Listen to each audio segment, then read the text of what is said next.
The crowd pushed past Lyra like she did not exist. Hundreds of different species filled the corridor of Waypoint Station, all busy with their own lives, their own problems. Nobody looked at the young dragon struggling to help her mother walk. Nobody offered to help. They just moved around the two massive creatures like water flowing around rocks in a stream. Pearl's white scales scraped against the metal floor. Each step took all her strength. Her daughter held her upright, one wing supporting the older dragon's weight. The albino dragon's breathing sounded wet and painful. Every few steps she stopped to rest. "Almost there, Mother," Lyra said. Her voice tried to sound hopeful, but her heart felt like ice. "Just a little further." Pearl nodded but could not speak. Her crystal heart, visible through the translucent scales of her chest, flickered with weak, irregular pulses.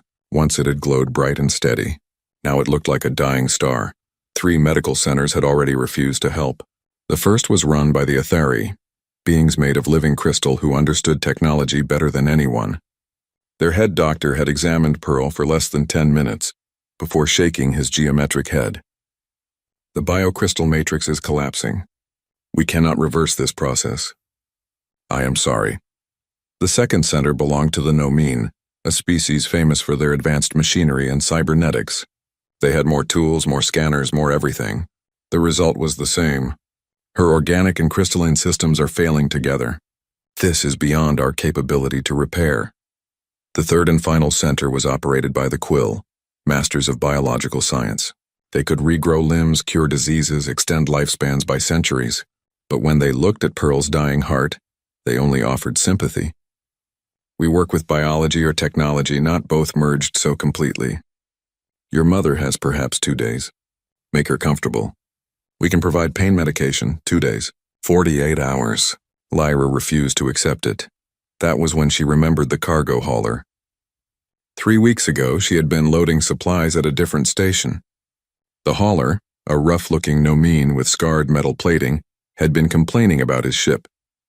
"Damn thing was falling apart," he had said. "Every mechanic I took it to said I needed a new drive core. 20,000 credits. Then someone told me about this human on Waypoint Station. Fixed it in 2 days with spare parts and something he called duct tape. Cost me 500 credits? A human?" Lyra had asked. "Yeah, crazy species. They fix things nobody else can fix.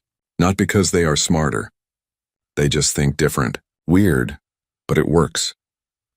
Lyra had not thought about that conversation again until yesterday, when the Quill doctor had told her mother was dying. Now pulling up the station directory on her datapad while holding her mother upright, she searched for human businesses. Only one result appeared: Garrett's Garage, repairs and restorations. The address led them to the industrial section of the station, far from the clean medical centers and fancy shops. The corridor here smelled like oil and hot metal.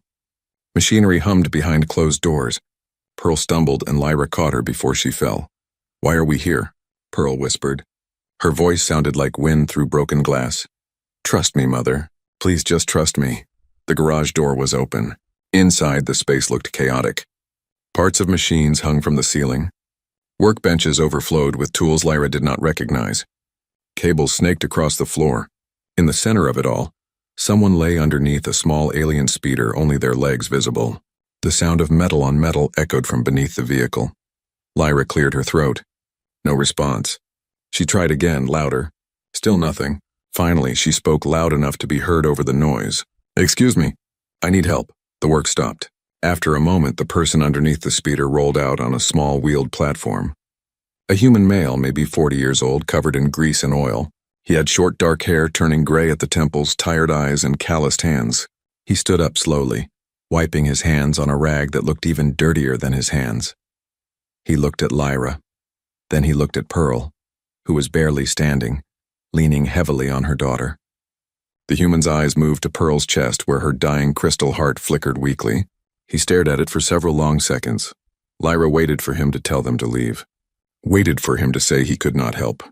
Waited for the same words she had heard 3 times already.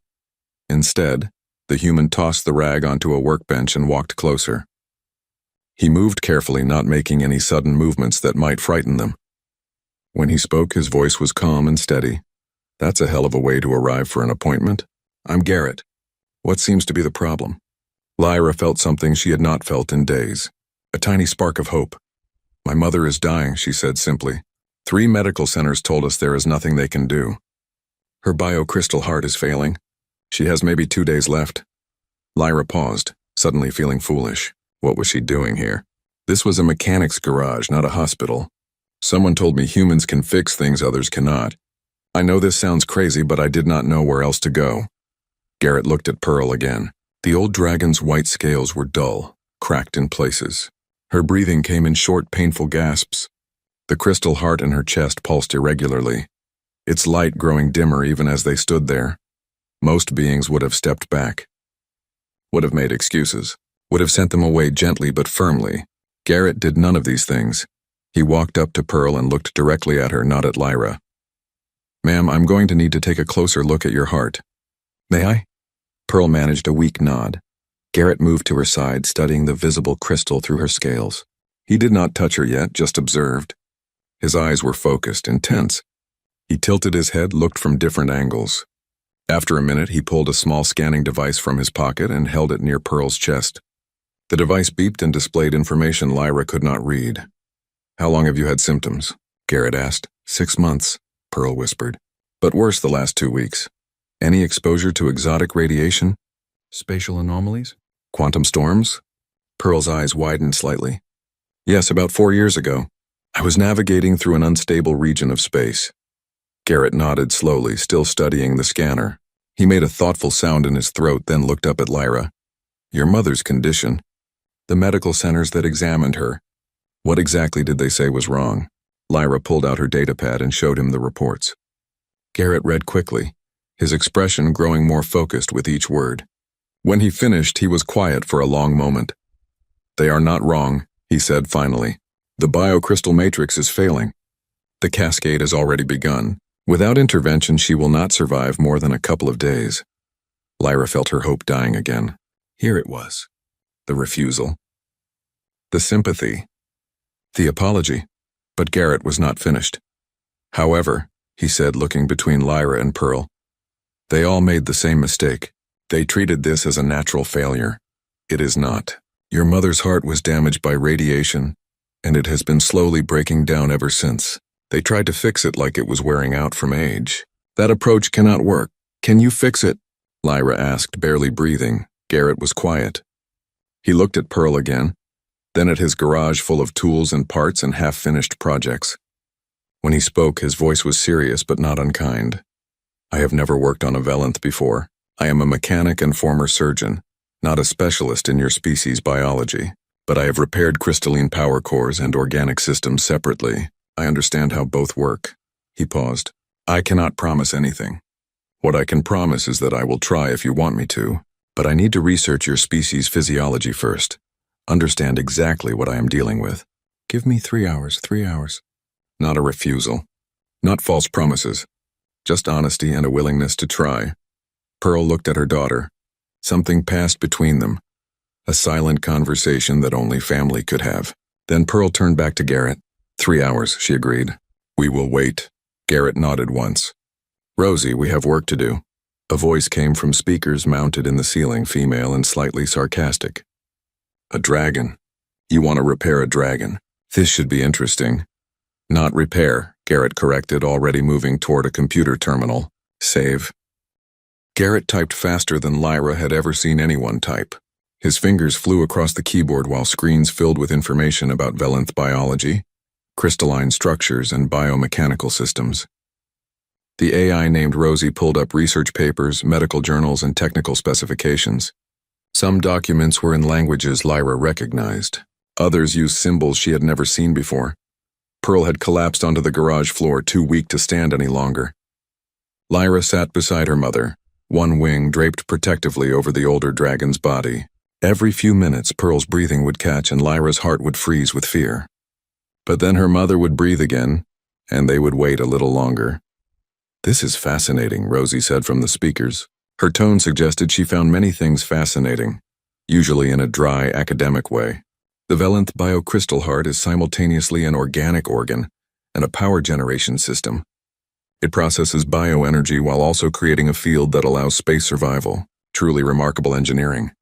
"Evolution, not engineering," Lyra corrected quietly. Is there a difference? Rosie asked. Both solve problems through iterative improvement.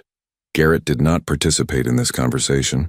He was too focused on his screens, occasionally making notes on a datapad with a stylus. Sometimes he would pull up a schematic of something mechanical and compare it to an image of Velanth anatomy. His face showed intense concentration. After an hour, he stood and walked over to Pearl. He knelt beside her, moving slowly and carefully. I need to ask you some questions. They might seem strange. Pearl nodded weakly. When you are healthy, can you feel your heartbeat? Yes, it is like a vibration through my whole body. Does it change frequency based on your activity? Yes, faster when I fly or exert myself. Slower when I rest. And the crystal part. Can you consciously influence it at all? Pearl thought about this. Not directly, but I can feel it respond to my emotions, my physical state. When I am calm, it is steady. When I am stressed, it becomes erratic. Garrett nodded, making more notes. One more question. Before the radiation exposure, did you ever need maintenance or medical care for your heart? No, never. It was perfectly healthy for 200 years. Garrett stood and returned to his computer. He pulled up more documents, cross-referencing information at a speed that made Lyra dizzy just watching. Finally, after another 30 minutes, he stopped. He sat back in his chair and stared at the main screen for a long moment. Rosie, probability analysis, he said. Of what? The AI responded. Success rate for the procedure I am considering. A pause. I need to know what procedure you are considering. Garrett explained his idea. He spoke quickly, using technical terms that Lyra barely understood. Something about hybrid support systems, cardiac assist technology, crystalline resonance harmonizers, and fusion cells. When he finished, Rosie was silent for several seconds. For an AI, that was a very long time. 34% chance of success, Rosie said finally. Assuming everything goes perfectly, the risk of catastrophic failure is significant. What did the medical centers give her? 0%. She was declared untreatable, so 34 is better than 0. Mathematically, yes. Ethically, I cannot advise you. This is beyond my parameters. Garrett turned to look at Lyra and Pearl. He stood and walked over to them, then sat on the floor across from the two dragons. His posture was relaxed, but his eyes were serious. I think I can help your mother, he said. But you need to understand what that means. Lyra leaned forward.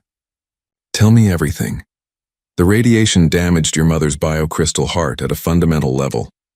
The crystalline and organic parts are failing together, each breakdown accelerating the other. The medical centers tried to treat it as natural degradation. They tried to repair or replace the damaged parts. That cannot work because the damage is not structural, it is systemic. So what can work? Lyra asked. I cannot fix her heart. Not completely. What I can do is create a support system. Think of it like a bridge. The bridge does not replace the river, but it lets you cross it. Garrett pulled out his datapad and showed them a schematic.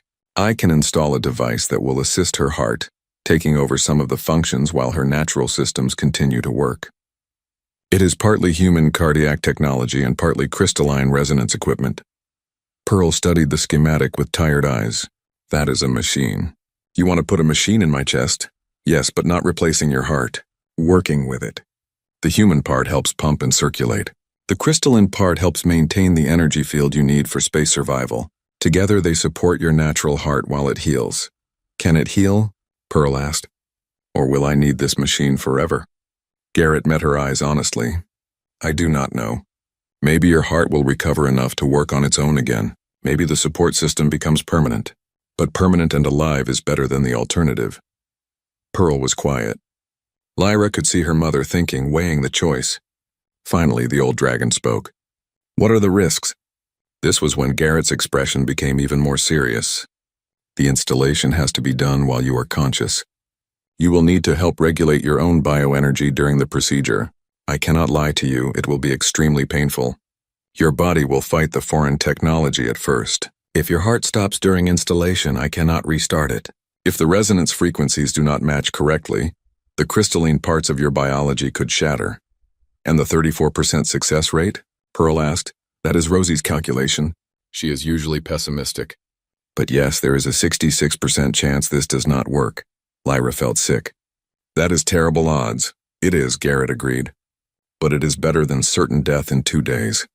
And I promise you I will do everything in my power to make it work. Pearl looked at her daughter. In that look, Lyra saw everything: love, fear, hope, regret for all the things they would not get to do together if this failed. Pride in the daughter who had fought so hard to save her. "Do it," Pearl said. "Mother, maybe we should think about this more," Lyra started to say. "No." Pearl's voice was weak but firm. "I am dying, Lyra. Doing nothing is not thinking about it more. It is just giving up. This human is offering me a chance. I will take it." Garrett nodded once. "Then we start now. Every hour we wait makes it harder." He stood and began pulling equipment from various parts of his garage. "Rosie, I need you to synthesize a resonance harmonic profile for Pearl's specific crystal structure.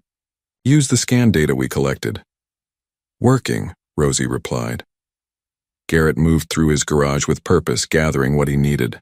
He pulled down pieces of equipment from shelves, tested devices, sterilized tools. He worked with the efficiency of someone who had done complex procedures many times before. Lyra watched him prepare and felt her fear growing. "You said you were a surgeon before," she said. "What kind?" Garrett did not stop working as he answered. "Trauma surgeon.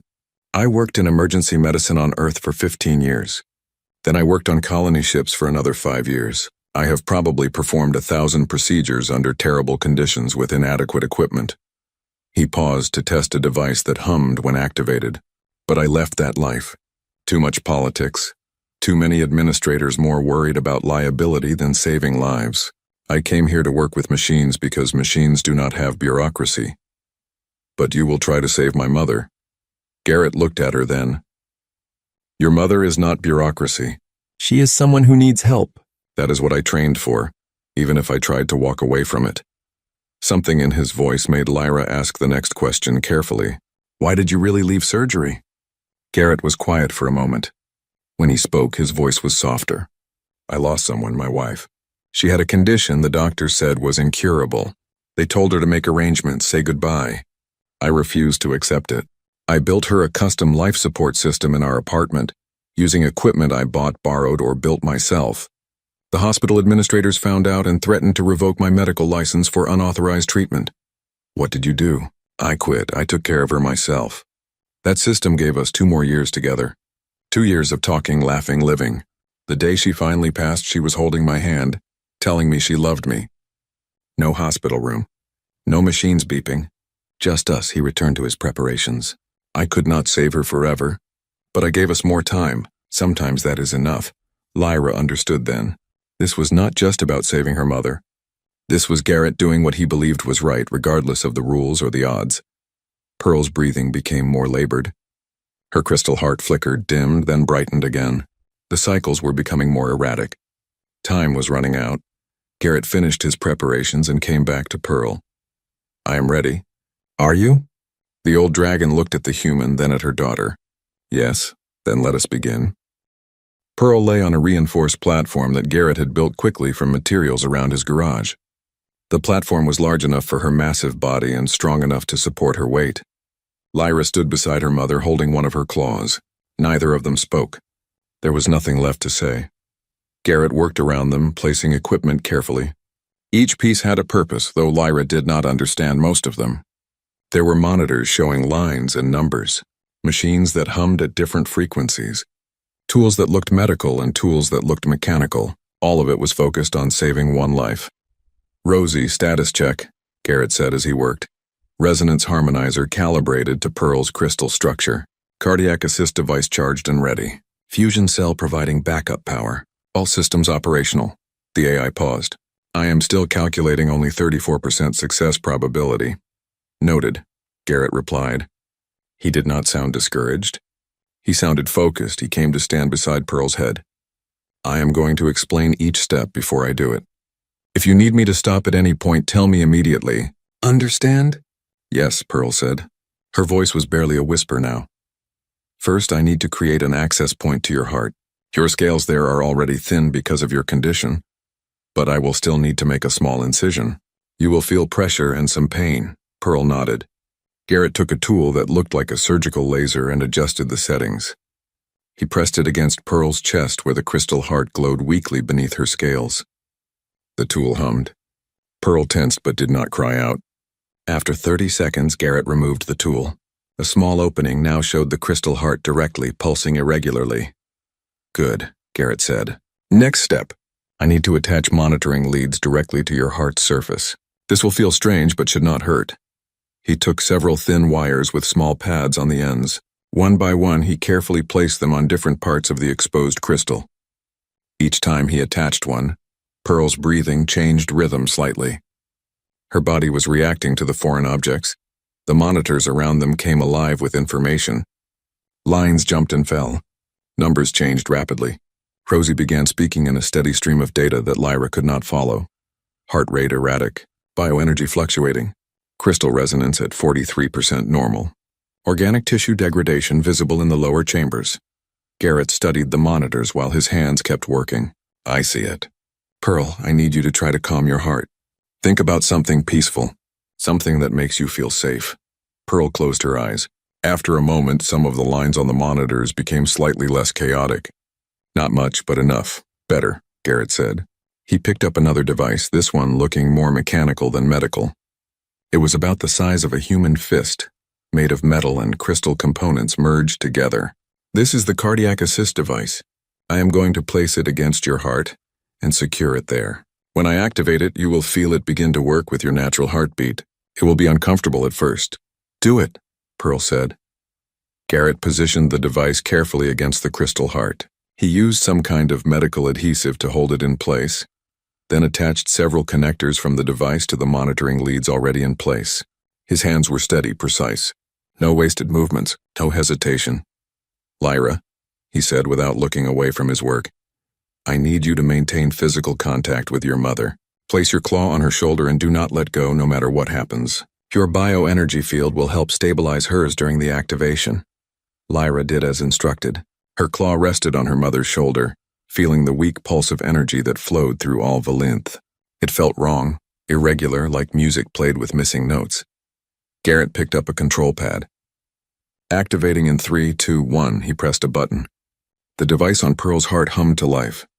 For a moment, nothing else happened. Then Pearl's entire body went rigid. Her claws dug into the platform. Her wings spread involuntarily. A sound came from her throat that was part scream, part roar. The monitors went crazy. Alarms started beeping. The numbers jumped wildly. Hold her, Garrett shouted. He was working frantically now, adjusting settings on the control pad. Rosie, compensate for the resonance spike. Compensating, the AI responded. The humming sound changed pitch. Lyra held her mother's shoulder tighter, pushing her own bioenergy toward Pearl, trying to share her strength. She could feel her mother's pain through their connection, could feel the foreign device trying to work with a system that was fighting against it.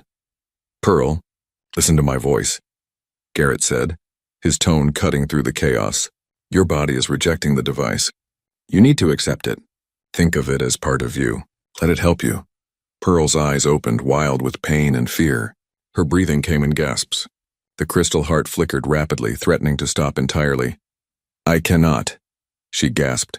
It hurts. It is wrong. I know, Garrett said. I know it hurts. But you are stronger than the pain. You navigated through quantum storms.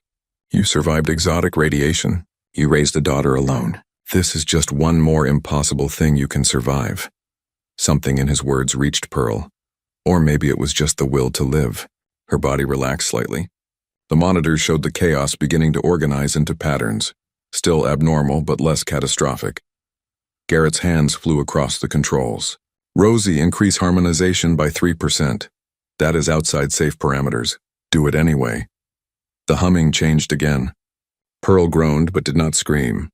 The device on her heart began to pulse in rhythm with her natural heartbeat, sometimes leading, sometimes following, finding a balance between support and independence. Slowly, over several minutes that felt like hours, the monitors stabilized. Pearl's breathing evened out. The crystal heart still flickered, still looked weak, but it was working. The device was helping it work. Garrett watched the monitors with intense focus. Heart rate stabilizing. Bioenergy approaching 60% normal. Crystal resonance improving. He looked at Pearl. How do you feel? Like I was hit by a cargo ship, Pearl said weakly. But alive. That is good enough for now. Garrett did not smile, but relief showed in his eyes. But we are not finished. The device is helping, but it needs a power source. Right now it is running on internal batteries that will last maybe an hour. We need to install the fusion cell and connect everything together properly. More cutting? Pearl asked. Yes, and more pain. I am sorry. Pearl looked at Lyra. Her daughter's eyes were wet with tears, but she nodded. We have come this far, Pearl said. Finish it. What followed was the longest hour of Lyra's life. Garrett worked with absolute concentration, making precise cuts, installing components, connecting systems that should never work together but somehow did. He talked through each step, his voice calm even when his hands moved quickly to address problems. Twice, Pearl's heart nearly stopped. Twice, Garrett did something with the controls that brought her back. He explained it as he worked, something about using the device to temporarily take over heart functions completely, then gradually returning control to Pearl's natural systems. The fusion cell installation was the worst part. It had to be placed inside Pearl's chest cavity, connected directly to her bioenergy system. When Garrett made the connections, Pearl screamed despite her best efforts. The pain was beyond anything physical. It was her body's energy system being forced to accept something completely foreign. Garrett's face showed strain. Almost done. Just a few more seconds, but then something went wrong. The monitor showed a dangerous spike. Pearl's body began shaking uncontrollably. The fusion cell was generating too much power, overwhelming her weakened systems. Shut down. Shut down now! Rosie's voice carried actual alarm. Garrett did not shut down. Instead, he grabbed a cable from the control system and jammed it into a port on his own neck. His eyes went wide. His body jerked. He had connected himself directly to the network, his own nervous system now bridging the gap between the human technology and Pearl's Velenth biology. Garrett, your neural system cannot handle this, Rosie shouted. You are experiencing sympathetic pain feedback. I know, Garrett gasped. Blood trickled from his nose. Adjust the harmonization through my interface. Use my biofeedback to calibrate. For terrible seconds, Garrett and Pearl shared the pain. The human mechanic's body shook as badly as the dragon's. Whatever he was feeling, it was clearly agony. But his hand stayed on the control pad, making tiny adjustments even as he suffered. Then suddenly everything clicked into place. The shaking stopped. The monitors showed patterns that were still unusual but stable. The fusion cell's power output smoothed into a steady flow. Pearl's crystal heart glowed brighter than it had in months. Supported by the device, powered by the fusion cell, all of it working together in an impossible harmony. Garrett pulled the cable from his neck port and collapsed to his knees. He was pale, sweating, bleeding from his nose, but he was smiling slightly. It worked. Pearl's eyes were clear and focused for the first time since they arrived. She took a deep breath, then another. I can breathe, she said with wonder. Really breathe. Not just survive, Lyra was crying openly now. Mother? I am here, daughter. I am still here. Garrett climbed slowly to his feet, using a workbench for support. He checked the monitors one more time, then nodded with satisfaction. Your heart is stable. The support system is functioning at 87% efficiency. The fusion cell is providing steady power. You are going to live. Pearl turned her massive head to look at the human who had saved her life. You nearly died just now, connecting directly to the system like that. But I did not die, Garrett said, and neither did you. 3 days passed like a dream. Pearl slept most of the first day, her body recovering from the trauma of the procedure. When she woke, she was hungry for the first time in weeks. Garrett had researched Velenth dietary needs and arranged for proper food to be delivered. Watching her mother eat with actual appetite made Lyra cry again. The garage had been transformed into a recovery room. Garrett moved most of his equipment to the sides, creating space for Pearl to rest comfortably. He set up monitors that tracked her heart function constantly. Every few hours, he would check the readings, adjust the device slightly, and make notes on his datapad. Lyra rarely left her mother's side. She slept on the floor next to Pearl, one wing always touching the older dragon. Sometimes she would wake in the night to find Garrett still awake, studying his screens or making small adjustments to the support system. On the second day, Pearl was strong enough to sit up. The improvement was remarkable. Her scales, while still showing signs of her illness, had regained some of their luster. The crystal heart in her chest now pulsed with steady, regular light. The device attached to it hummed quietly, a sound that had become oddly comforting. "How do you feel?" Garrett asked during one of his checkups. Pearl considered the question carefully. "Different. I can feel the device working with my heart, not against it anymore. It is strange knowing there is human technology inside me, but also good, like having a helping hand that never gets tired." "That is exactly what it is," Garrett said. He showed her a monitor display. "Your natural heart is doing about 60% of the work now. The device handles the other 40%. As you heal, we hope your heart takes on more of the load. But even if it does not, this is sustainable long-term." "Long-term," Pearl repeated. "I was told I had 2 days. Now I have long-term." On the third day, word began to spread through Waypoint Station. Dragons were not common in this part of space, and an albino dragon was extraordinary. People had noticed when Lyra brought her dying mother through the corridors. Now rumors circulated that the human mechanic had somehow saved her. Other humans who lived on the station started appearing at the garage. They brought food, offered help, asked if Garrett needed anything. A human woman named Nora, who ran a small restaurant, brought enough meals to feed all 3 of them for days. An older human male named Dennis, who worked in station maintenance, offered to help with any heavy lifting or equipment moving. "We take care of our own," Dennis said simply when Garrett tried to refuse the help. "And you are helping people, which means you are doing humanity proud. Let us support you."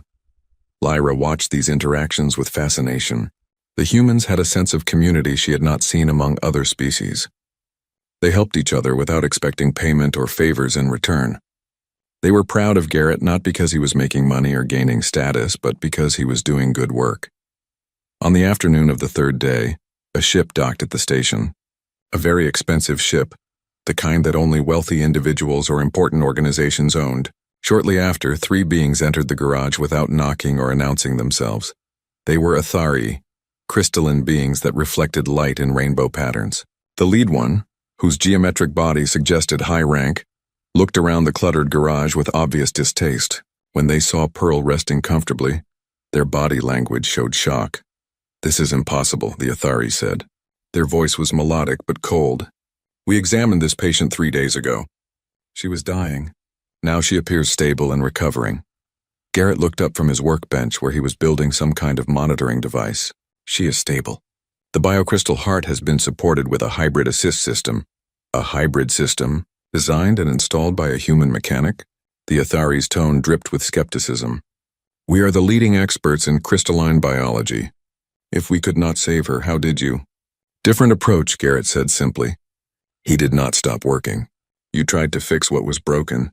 I built something to work alongside what was failing. Show us your methods. We need to understand how this was achieved." "No." The Athari went very still. "Excuse me?" Garrett put down his tools and turned to face them fully. "I said no. Pearl is my patient. Her medical information and treatment details are private unless she chooses to share them. We are accredited medical professionals. We have the authority to review any cases within our specialty. You have authority in your medical centers. This is my garage. Here I make the rules. And my rule is patient privacy comes first."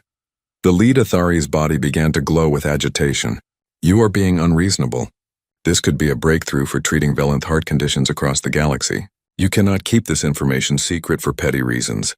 "I am not keeping it secret. I am respecting my patient's right to choose. If Pearl wants to share her medical details with you, she can. But that is her decision, not yours and definitely not mine to make for her." The Athari turned to Pearl. "Surely you understand the importance of this. Other Velenth could benefit from this treatment. Would you deny them help?" Pearl had been watching this exchange quietly. Now she spoke, her voice stronger than it had been in months. "I understand perfectly. You told me I was dying and to make peace with it. You gave up. This human did not give up. He risked his own safety to save me. And now you want to learn from him as if you have some right to his knowledge? We are trying to advance medical science." "You are trying to take credit," Pearl said flatly. "I know how your medical institute works. You would publish papers, claim the breakthrough as your own, and probably never mention the human mechanic who actually did the work. The answer is no. If I share my treatment details, it will be when and how I choose, not because you demand it." The Athari were silent for a moment. Then the leader spoke again, their tone shifting to barely concealed anger. "This is not over. We will file a formal complaint with the station authorities. A mechanic practicing medicine without proper credentials is surely against regulations. File whatever you want, Garrett said. I saved a life. That is all I need to justify my actions. The Athari left, their crystalline bodies chiming with agitation as they walked. When they were gone, Lyra released a breath she did not know she was holding. They will make trouble for you, she said. Let them try. Garrett returned to his work. I learned a long time ago that doing the right thing often makes people angry. The ones who get angriest are usually the ones who benefit from things staying the same. Later that evening, after Pearl had fallen asleep, Lyra found Garrett on the small observation deck attached to his garage. He was drinking something hot from a cup and staring out at the stars visible through the station's transparent panels. Can I ask you something? Lyra said. Of course. Why did you really help us? You could have turned us away. It would have been easier, safer. Garrett sipped his drink before answering. Do you know what I miss most about practicing medicine? Lyra shook her head. The moment when a patient opens their eyes and realizes they are going to live. When they were scared and in pain and facing death, and then suddenly they are not anymore. That look in their eyes, that is why I became a surgeon. Not for the money or the status, for that moment. But you left medicine. I left the system. The bureaucracy, the politics, the administrators who cared more about liability than lives. But I never stopped caring about that moment. When you walked into my garage with your dying mother, I saw that same fear in your eyes. I saw a chance to create that moment again. How could I walk away from that? Lyra looked out at the stars. My mother is albino. Do you know what that means for Velenth? I have read about it. Rare genetic condition, some cultural stigma attached. More than stigma, she was cast out. Our people believed Albino Velenth were unlucky, cursed. She lost her position as a navigator, lost her friends, lost almost everything. Only my father stood by her. When he died, she had only me. That must have been hard. It taught me something, though. It taught me that being different does not mean being less. My mother is the strongest person I know.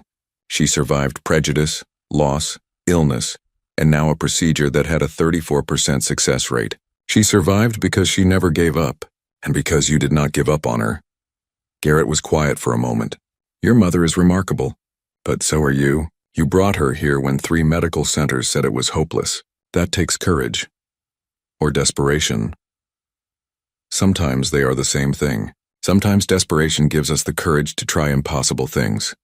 They stood in comfortable silence, watching the stars. Somewhere out there, other Velenth navigated through space, probably never knowing about the albino dragon who had defied death in a cluttered garage on a frontier station.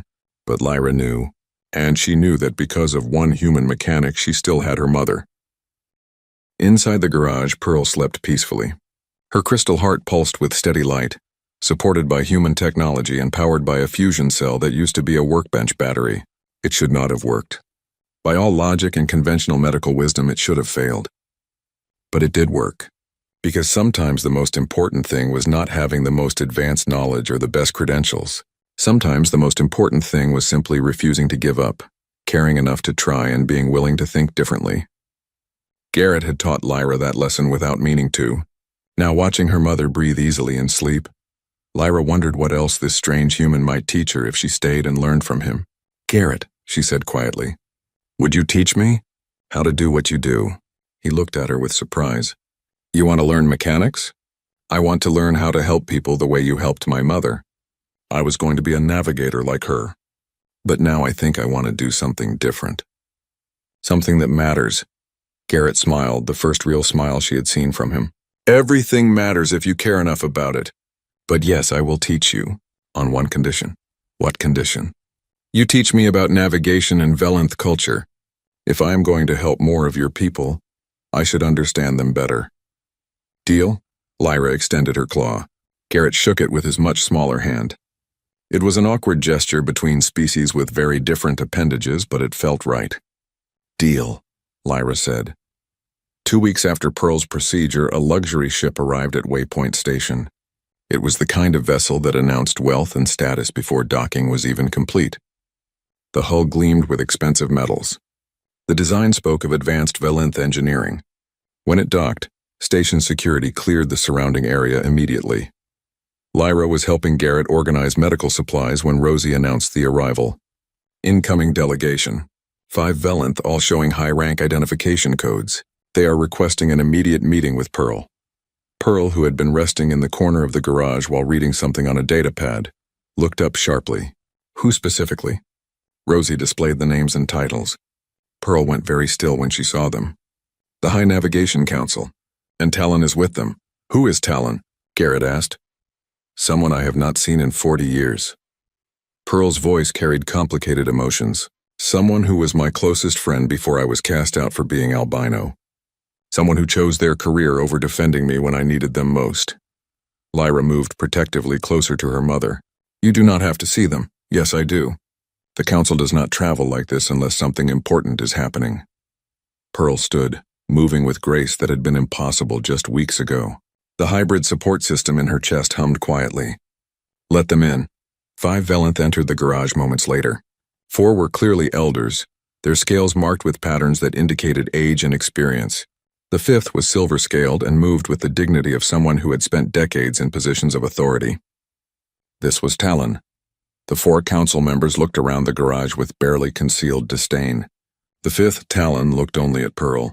Their expression was complex and hard to read. Pearl, Talon said. The single word carried weight. Talon. Pearl's voice was neutral, giving nothing away. One of the council elders, a gold-scaled Velenth with deep blue markings, spoke formally. We have come because we received reports of an albino Velenth recovering from crystal heart failure. Such a thing should be impossible. Yet here you stand, clearly alive and healthy. I am alive because of this human. Pearl indicated Garrett with a wing gesture. Garrett saved my life when 3 medical centers told me to prepare for death. He designed and installed a hybrid support system that allows my heart to function. The council members looked at Garrett with obvious skepticism. One of them, a red-scaled elder, spoke dismissively. A human mechanic succeeded where trained Velenth medical professionals failed? Unlikely. Perhaps your condition was misdiagnosed. It was not, Pearl said firmly. I was examined by the Aetheri, the Nomine, and the Quill. All agreed I had perhaps 2 days to live. Garrett gave me my life back. The gold-scaled elder addressed Garrett directly. We would like to understand what you did. The council is concerned about several other Velenth who have developed similar heart conditions. If your treatment is effective, we need to know the details. Garrett crossed his arms. And if I share those details, what happens then? We would establish proper medical protocols and train qualified professionals to perform the procedure. Lives could be saved. That sounds reasonable, Garrett said, but it does not answer my question. What happens to me? The council members exchanged glances. Finally, the red-scaled one spoke. You would be compensated for your time and knowledge. Perhaps a consulting contract. We would, of course, need to verify your credentials and ensure you followed proper medical ethics in Pearl's case. In other words, you want to take what I learned through trial and risk? Verify that I am qualified enough for you, and then let your own doctors take credit for the breakthrough. We would not phrase it that way. How would you phrase it? Before they could answer, Pearl stepped forward. Her voice carried authority that made even the council elders pay attention. Let me phrase it differently. You are here because an albino Velenth, someone your culture considers cursed and unlucky, survived what should have killed her. You are here because that survival was achieved by a human, a species many of you dismiss as crude and unsophisticated. You are uncomfortable because it challenges everything you believe about your own superiority. Pearl, that is not fair, Talon said quietly. Is it not? Pearl looked at her old friend directly. When I was declared albino and the prejudice began, you said nothing. When I lost my position as Master Navigator, you said nothing. When I was forced out of Velenth society because of something I could not control, you chose your career over our friendship. You said nothing then. Why speak now? Talon's silver scale seemed to dull with shame. Because I was wrong. Because I have regretted my silence for 40 years. Because when I heard you were dying, I realized I had wasted decades being a coward when I should have been your friend. The garage was silent. Even the hum of equipment seemed subdued. Pearl stared at Talon, processing words that had clearly been waiting a long time to be spoken. The council did not just come to understand Garrett's technique. Talon continued. We came to offer you something. A position as master instructor at the High Navigation Academy, teaching the next generation of navigators. It is a position of great honor. Why now? Pearl asked. What changed? The gold-scaled elder spoke. You changed. You survived. Your survival proves that albino Valenth are not cursed or weak. You are proof that our prejudices were wrong. The council acknowledges this and wishes to make amends. Lyra could not stay quiet any longer. Make amends? You cast her out. You made her life difficult for 40 years. Now that she survived something impossible, suddenly she is worthy of respect? That is not making amends. That is trying to benefit from her strength. Daughter? Pearl said gently. But Lyra was not finished. No, mother. They need to hear this. Garrett saved you without caring about your scales or your status. He risked his own life to help someone he just met. That is real honor, real kindness. These council members only care now because you are useful to them. One of the council elders bristled. Young one, you do not understand the complexities of our culture.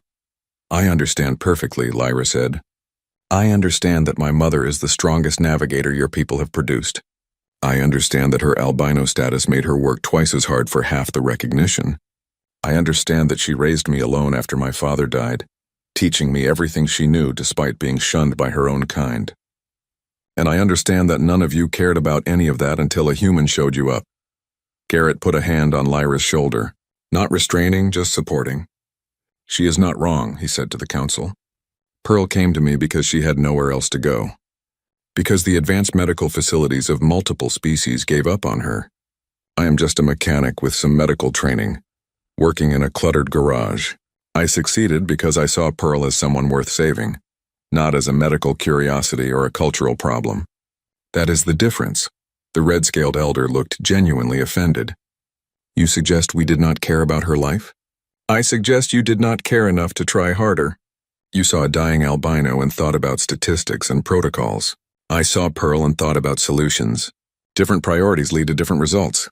Talon moved closer to Pearl, careful and tentative. You have every right to refuse our offer. Every right to be angry, but I am asking you to consider it anyway. Not for the council's benefit, for the students who need a teacher like you. Someone who understands what it means to be different. Someone who survived when others said it was impossible. Pearl looked at Garrett. What do you think? Not my decision, Garrett said. But I can tell you this. The academy is far from here. If you go, you will need regular maintenance on your support system. The council would need to bring me with you as your medical specialist, or train someone else who I trust to handle the work. Otherwise, you are risking your life again. The gold-scaled elder looked uncomfortable. We could arrange for you to visit the academy monthly for maintenance checks. Not good enough, Garrett said.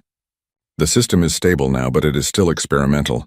Pearl needs someone who understands it completely nearby at all times, especially for the first year. Someone who can make adjustments and respond to problems immediately. We could assign you quarters at the academy, the elder offered. A proper medical facility, resources. And would I be treated as an equal member of the staff or as a hired contractor you can dismiss when convenient? The council members exchanged uncomfortable glances. They clearly had not expected to negotiate with a human mechanic. Pearl made a sound that might have been laughter.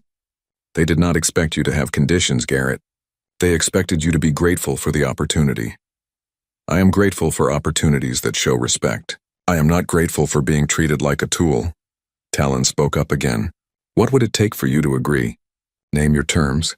Garrett thought for a moment. First, full staff position at the academy with complete authority over Pearl's medical care. Nobody questions my decisions regarding her treatment. Second, funding and facilities to research and improve the support system so we can help other Valenth with similar conditions. Third, Lyra comes with us as my apprentice and eventual partner in this work. Fourth, everything we develop is shared openly with any medical facility that wants to use it, not kept as proprietary academy knowledge. And fifth, public acknowledgement that this breakthrough came from collaborative work between humans and Valenth, not from one species being superior to another. The council was silent. These were not small demands. They were requirements that would shift power dynamics and challenge cultural assumptions. Finally, the gold-scaled elder spoke. Those terms are acceptable. Everyone looked surprised, including the other council members. The elder continued. We came here to learn. We have learned that our prejudices nearly cost us one of our finest navigators. We learned that human innovation saved a life we considered lost. We learned that we have much to be humble about. If accepting these terms means healing our culture while also healing our people, then the cost is worthwhile. Pearl looked at Talon. And you? Do you agree with this? I agree with whatever lets me try to earn back your friendship, Talon said simply. I cannot undo 40 years of silence, but I can start speaking now. Pearl was quiet for a long moment. Then she looked at Lyra. What do you think, daughter?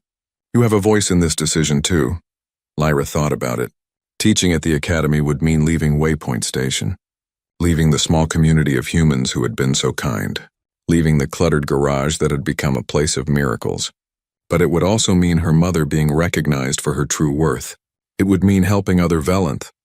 It would mean learning from Garrett while also sharing that knowledge. I think we should go, Lyra said. But on our terms. As equals, not as grateful recipients of charity. Pearl nodded slowly. Then she extended her wing toward the council in the traditional gesture of negotiation acceptance. We will come to the academy, all three of us, under the conditions Garrett specified, and one more condition of my own. Name it, the gold-scaled elder said. The first student I teach will be an albino. There must be others like me. Young ones who have been made to feel less than they are because of their scales. Find them, bring them to me. Let them see that albino Velenth can become master navigators, can survive impossible illnesses, can stand before the High Council as equals. That is my price. The elder bowed slightly, a gesture of deep respect. That is more than fair. It is just. After the council left to make arrangements, the three of them stood together in the garage that had become so much more than a workshop. It had become a place where impossible things happened, where species barriers fell away, where being different became a strength rather than a curse. Are we really doing this? Lyra asked. Apparently, Garrett said. He looked around at his cluttered, comfortable space. I am going to miss this garage. You can make a new one, Pearl said. Wherever we go, we will make it ours. Outside, the luxury Velenth ship waited to take them to a new life. But inside the garage, three beings from different worlds stood together as family, ready to face whatever came next. Together. 6 months had changed everything and nothing. The garage on Waypoint Station was closed now, but the space at the High Navigation Academy looked remarkably similar. Cluttered workbenches. Tools organized in a way that only made sense to Garrett. Equipment that mixed medical precision with mechanical practicality. Even the hand-painted sign had been recreated, though this one read, Frontier Medical Solutions, Academy Branch. Pearl stood at the window of her teaching facility, watching young Velenth practice navigation exercises in the flight simulation chamber below. Among them were 3 albino students. 3 young dragons who had been told they were unlucky, who had faced prejudice and doubt, who now flew with confidence because they had a teacher who understood them. Your class is waiting, Garrett said from the doorway. He held a datapad showing Pearl's bio readings. And your heart is strong today. 92% efficiency. Some days I forget the device is even there, Pearl said. It feels natural now. That is how it should feel. Pearl turned from the window. Her white scales gleamed in the academy's carefully designed lighting. She looked healthy, vibrant, alive in ways that had seemed impossible half a year ago. Have you heard from Nora and Dennis? Got a message this morning. They sent care packages. Apparently, Dennis does not trust academy food to be properly nutritious. Garrett smiled. Also, 7 more patients have arrived at Waypoint Station asking for help with supposedly incurable conditions. The humans there are handling initial assessments and sending us the data. How many have we successfully treated here? 18 Velenth with heart conditions similar to yours. 12 have recovered enough that they only need the support system part-time now. The other 6 need it permanently, but they are alive and healthy. That is what matters. Pearl moved toward the teaching chamber. I should go. Young minds waiting for old wisdom. There is nothing old about you anymore. Pearl paused at the door, looking back at the human who had saved her life. Garrett, do you ever regret leaving Waypoint Station? Coming here? Every place has different challenges, different rewards. But no, I do not regret it. We are doing good work here. After Pearl left, Garrett returned to his medical workshop. Lyra was already there, carefully calibrating a new support device. In 6 months, she had learned faster than anyone Garrett had ever taught. She had an intuitive understanding of how biological and mechanical systems could work together, probably because she had grown up seeing her mother navigate using both organic senses and technological instruments. This one is ready for testing, Lyra said, holding up the device. I modified the crystal resonance chamber based on the data from our last patient. Should be more efficient. Let's run diagnostics. Garrett took the device and connected it to the testing equipment. Numbers appeared on the screen showing performance metrics. 94% efficiency. That is better than my original design. Your design was built under emergency conditions in a garage. Mine had 6 months of refinement and a proper laboratory. Lyra paused. Though I miss the garage sometimes. Me too. They worked in comfortable silence for a while. The workshop had become their shared space, where human engineering and Velenth understanding merged into something neither species could have achieved alone. Other technicians and medical professionals now worked with them, learning the techniques, spreading the knowledge. A soft chime indicated a visitor. The workshop door opened to reveal Talon. The silver-scaled Velenth had become a regular presence, often visiting to check on Pearl or discuss academy business with Garrett. There is a situation, Talon said without preamble. A ship just arrived. On board is a quill parent carrying a child. The child is dying. The medical bay has declared the condition untreatable. Garrett and Lyra exchanged glances. This had happened before. Word had spread about the human mechanic and his dragon apprentice who could fix the unfixable. Desperate people came seeking miracles. What is the condition? Garrett asked. The child's respiratory system is failing. The quill have 4 separate breathing organs that must work in precise coordination. When one fails, it disrupts the entire system. According to the medical bay, 2 of the 4 organs are already non-functional. The child has days at most. The quill are biological masters, Lyra said. If their own doctors cannot help, why come to us? Because you saved an albino Velenth from certain death. Because you have treated 18 supposedly incurable cases since coming here. Because desperate parents will go anywhere hope exists, no matter how unlikely. Garrett was already moving, gathering equipment. Bring them to the workshop. I need to see the child. Garrett, you are not a quill specialist, Talon said carefully. I was not a Velenth specialist either. Did not stop me.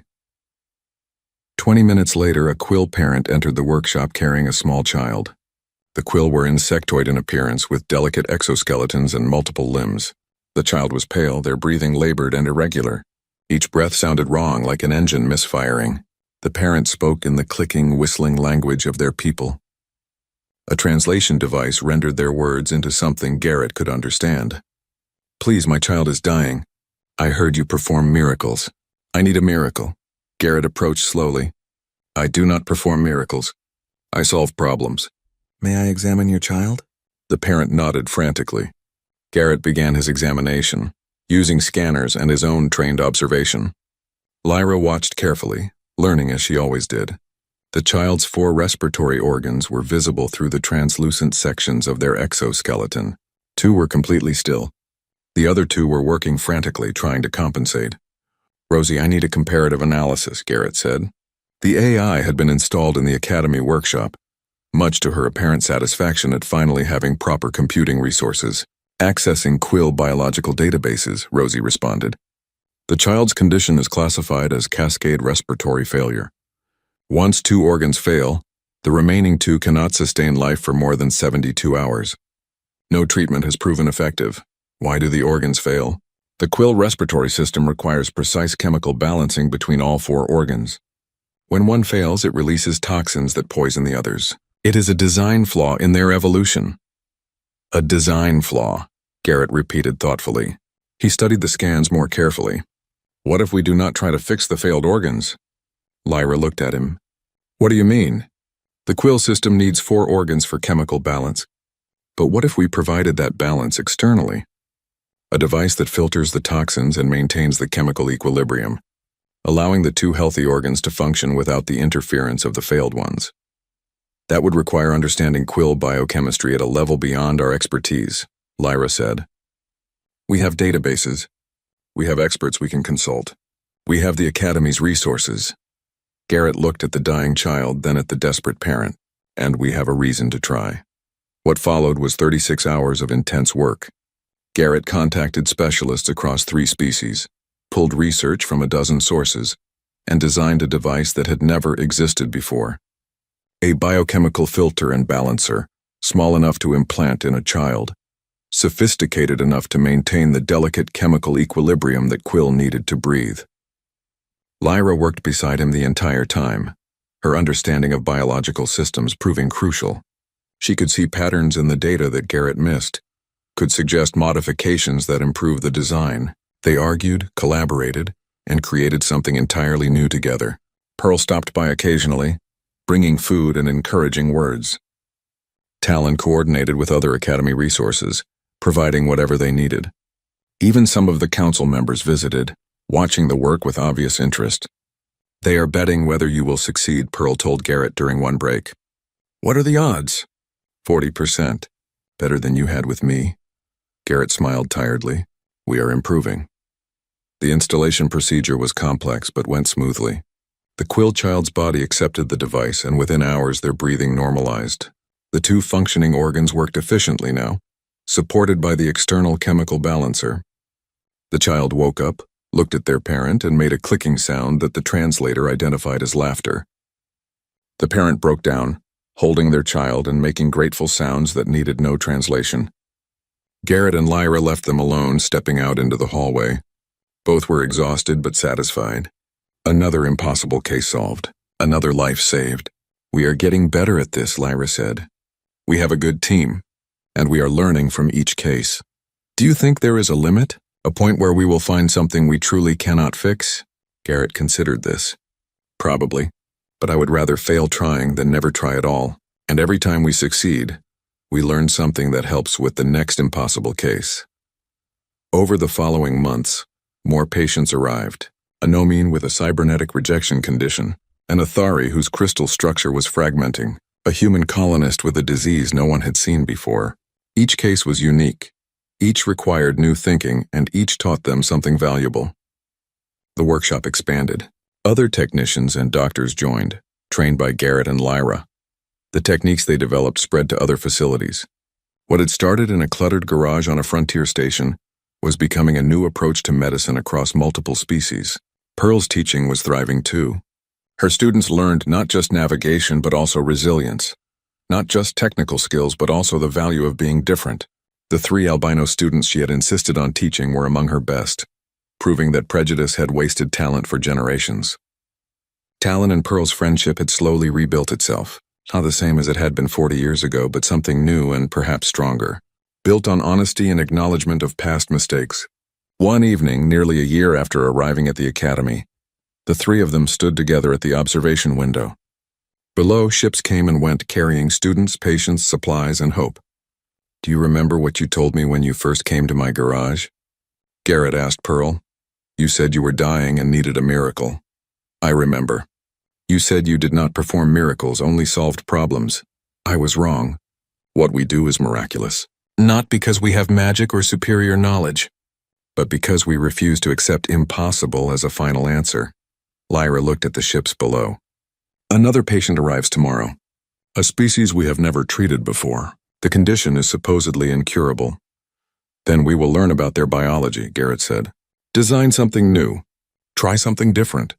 That is what we do." Pearl extended her wing, sheltering both of them.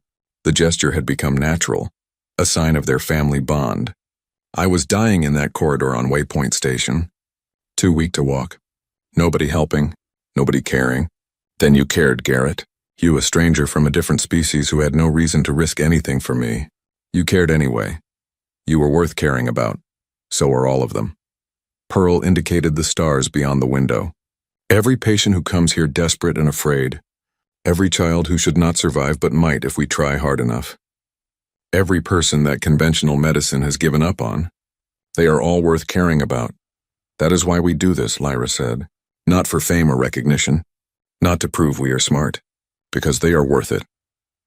Far across the galaxy, in a cluttered garage on Waypoint Station, other humans continued the work. They had taken over Garrett's space, running the Frontier Medical Solutions branch there, helping those who came seeking unlikely hope. Across dozens of medical facilities, doctors and technicians used techniques developed by a human mechanic and his dragon apprentice. Lives were saved that conventional medicine would have considered lost. Species worked together, learning from each other instead of competing. And in the academy workshop, late at night when most had gone to sleep, Garrett, Pearl, and Lyra prepared for tomorrow's impossible case. They did not know if they would succeed. They knew only that they would try because trying mattered more than being certain. Through the window, another ship approached, carrying someone who needed help. Someone who had heard stories of the mechanic, the dragon, and the apprentice who refused to accept the impossible. Someone who had nowhere else to go but hoped anyway. And in the workshop, ready as always, 3 beings who had become family prepared to do what they did best. They would care when others gave up. They would try when others said it could not be done. They would prove, one patient at a time, that the biggest miracles came not from advanced technology or ancient wisdom, but from simple determination and the refusal to stop caring. The ship docked. The patient would arrive soon, and they would be ready, because that was what they did. That was who they were. A human mechanic who left surgery to avoid bureaucracy, but never stopped being a healer. An albino dragon who survived prejudice and death to become a teacher of the next generation. A young dragon who chose to heal instead of navigate, learning to bridge species and save lives. Different species, different backgrounds, different paths, but united by one simple truth. Every life is worth fighting for, no matter how impossible the odds seem. And sometimes when you fight hard enough, when you care deeply enough, when you refuse to give up even when logic says you should, sometimes the impossible becomes possible. Sometimes miracles happen in cluttered workshops. Sometimes a dying dragon gets to fly again. Sometimes hope is enough.